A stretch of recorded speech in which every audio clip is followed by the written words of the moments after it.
Assalamualaikum warahmatullahi wabarakatuh. Bismillahirrahmanirrahim. Saya Intan Nurjana dari kelas MBS 4C, NIM 1852-11120. Di sini saya akan menyampaikan materi mengenai lembaga keuangan syariah, yaitu lembaga asuransi syariah.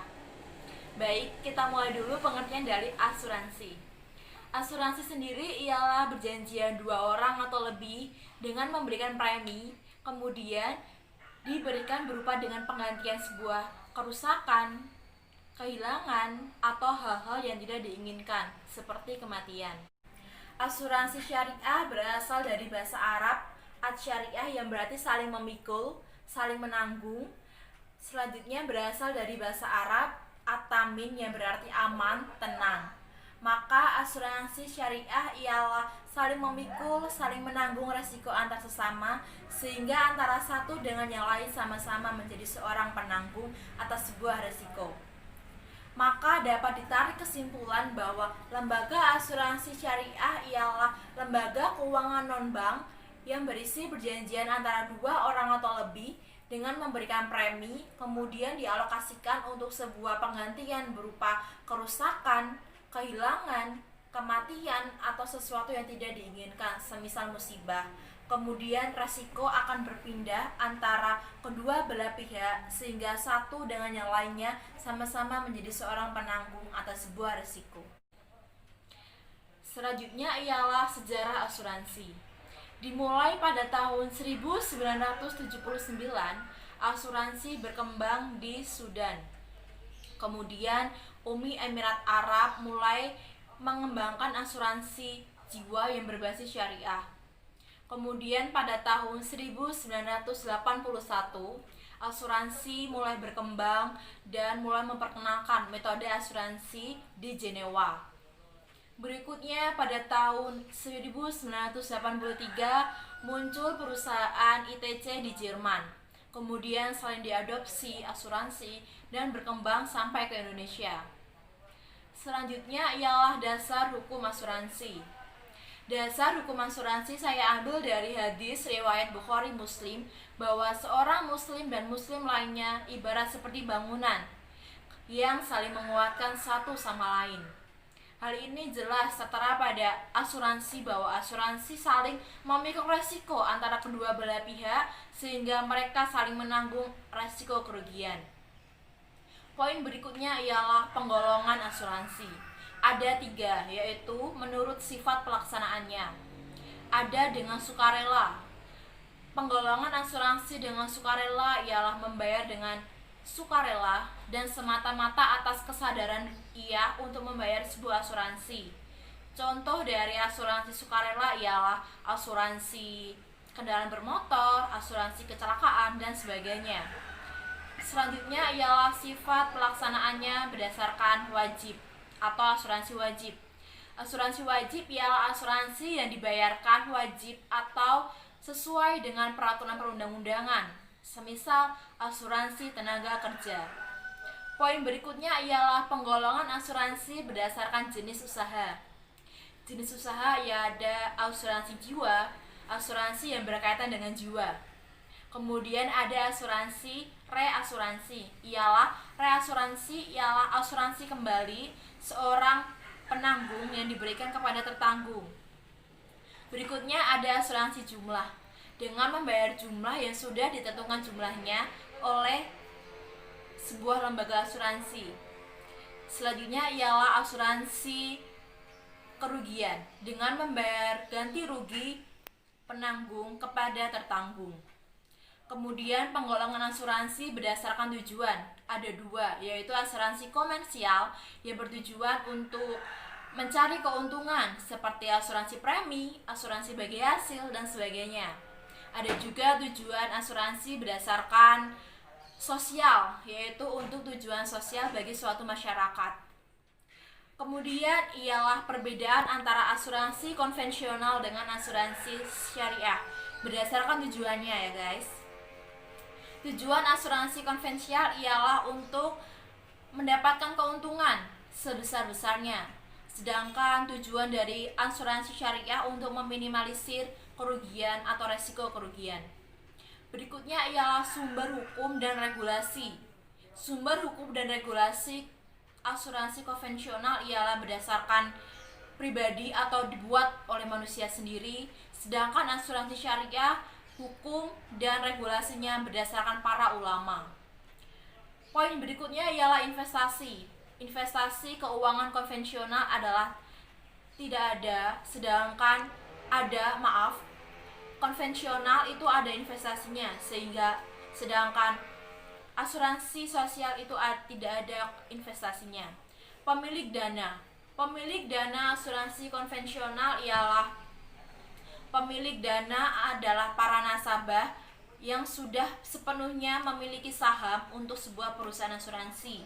Sedangkan pemilik dana untuk asuransi syariah ialah dana diberikan oleh para nasabah kemudian dikelola oleh perusahaan dan preminya atau keuntungannya dibagi berdua.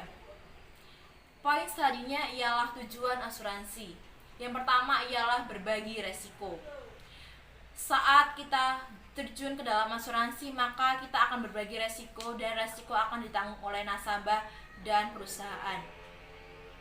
Yang kedua ialah pembayaran ganti kerugian. Ketika ada sebuah kejadian peristiwa, maka akan terjadi pembayaran dan akan digantikan dengan sebuah masalah. Maka ketika kita membayar akan digantikan dengan asuransi ketika kita mengalami sebuah keadaan. Poin berikutnya ialah prinsip-prinsip asuransi. Ada prinsip kerjasama antara para nasabah dan juga perusahaan. Ada prinsip amanah bahwa seorang nasabah dan pemilik perusahaan harus menjalin sebuah tujuan dan pesan amanat untuk saling amanah untuk mengalokasikan dana tersebut. Dan juga ada prinsip adil, pelayanan yang baik oleh seorang perusahaan kepada nasabah. Ada prinsip keadilan untuk mengalokasikan dana tersebut. Ada tolong menolong ketika kita mengalami kesusahan. Ada kerelaan dana ketika kita sudah mengalokasikan dana, maka kita harus rela harta tersebut dialokasikan untuk nasabah yang membutuhkan. Ada juga prinsip larangan riba, bahwa riba sangat haram untuk sebuah asuransi. Poin berikutnya ialah praktik asuransi. Praktik asuransi pada zaman Rasulullah dengan akilah atau suku satu dengan suku lainnya saling membunuh, dan ini bisa disebut juga dengan uang darah. Kemudian praktik pada zaman Rasulullah ada juga praktik akilah dan juga uang darah. Uang darah di sini sama dengan seperti akilah, bahwa suku satu dengan suku lainnya saling membunuh, maka timbullah sebuah asuransi. Poin berikutnya ialah praktik Rasulullah sudah. Selanjutnya adalah praktik Khalifah Rasyidin, yaitu akilah yang dilakukan oleh Diwan Muwahhidin. Kemudian disusul pada abad 14 sampai 17 Hijriah, yaitu ada asuransi kelautan di Malabar dan juga Tiongkok. Kemudian pada abad 19 asuransi berkembang modern. Di abad 20 mulai ada prinsip mudharabah antara nasabah dan juga perusahaan, dan juga ada asuransi sosial. Nah, ini poin terakhir yang sangat penting, yaitu akad dari asuransi syariah. Lembaga asuransi syariah memiliki 3 akad. Yang pertama mudharabah. Mudharabah ada 2, yaitu akad profit dengan investasi, kemudian keuntungan dibagi berdua antara kedua belah pihak, nasabah dengan perusahaan. Poin kedua adalah loss sharing. Loss sharing ketika kita sudah investasi kemudian ada kerugian, maka kita akan ditanggung berdua antara nasabah dan perusahaan.